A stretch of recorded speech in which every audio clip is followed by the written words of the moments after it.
Bonjour Chloé. Bonjour Anthony. Bonjour à vous. L'exposition universelle de 1905, qui se tiendra ici, à Liège, marquera le 75e anniversaire de l'indépendance de la Belgique. Elle réunira 29 pays et s'étendra sur les quartiers d'Évennes, de Cointe et de la Beauvrie. C'est en tout 68 hectares qui accueilleront plus de 7 millions de visiteurs durant plus de 6 mois. De toutes ces merveilles, nous gardons un faible héritage. Mais qui dit faible ne veut pas dire inintéressant. Voyons ensemble ces lieux chargés d'histoire.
Zénobe Théophile Graham naît en 1826 à Joët-Bedenier près de Liège et mourra à Bois-Colombes près de Paris en 1901.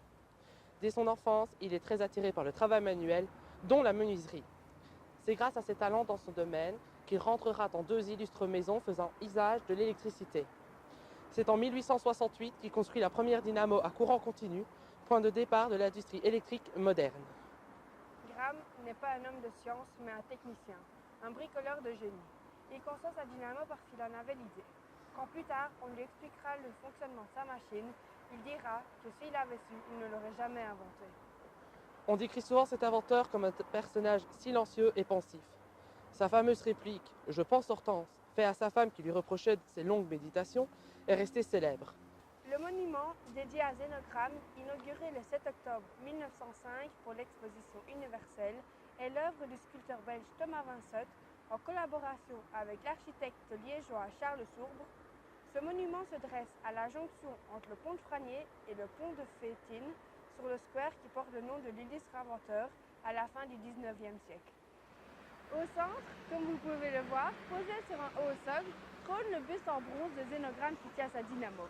Une femme, symbole probable d'une mise enchanteresse ou d'une récompense bien méritée, se tient à côté, ses mains enserrant des palmes glorieuses et des foudres électriques. Cette sculpture en pierre représente Zénogramme à 18 ans quand il exerce son premier métier de menuiserie. Quant à celle-ci, il la représente à 40 ans quand il médite sur sa fameuse invention.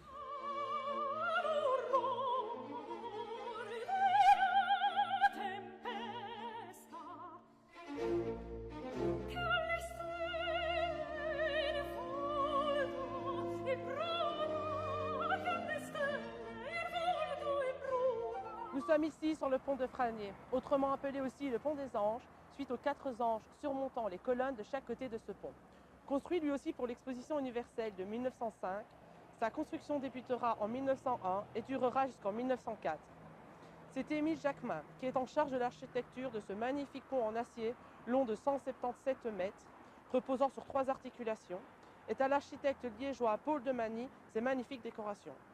N'oublions pas l'artiste wallon Victor Rousseau, à qui nous devons ces belles sculptures. En le regardant bien, vous pouvez voir une inspiration du pont d'Alexandre III bâti 4 ans plus tôt à Paris. Il a été malheureusement détruit en 1940. Construit 6 ans plus tard, le pont est presque à l'identique qu'au projet initial. La seule différence est que le tablier a été élargi. Ce sera 2 ans plus tard que les Liégeois pourront réemprunter ce nouveau pont et il faudra attendre 1959 pour que l'on réinstalle les 4 Néréides et Tritons sauvés de la destruction de 1940.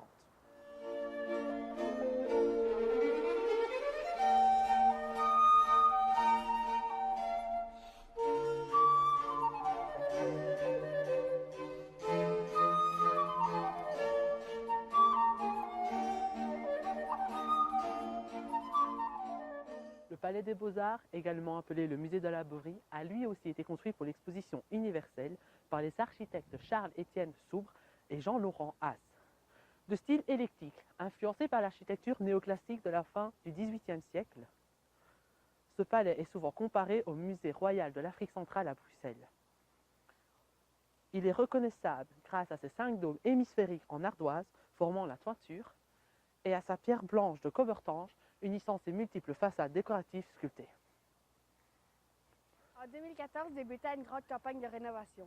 1200 mètres carrés ont été ajoutés à ce musée grâce à cette verrière, donnant une vue incroyable sur le canal de la Dérivation, construit lui en 1853. On peut le dire, cette modernité est venue parfaitement épouser ce lieu historique. La Bovary de nos jours, c'est plus de 3000 mètres carrés d'exposition, regroupant des artistes tels que Monet, Picasso, Chagall ou encore tant d'autres, qui tous ensemble attestent de la modernité de l'art, de la Renaissance jusqu'à nos jours. L'exposition permanente de la Bovary est accessible gratuitement aux moins de 26 ans. N'oubliez pas de vous abonner et de partager ce projet. Faites en sorte que notre histoire devienne votre histoire.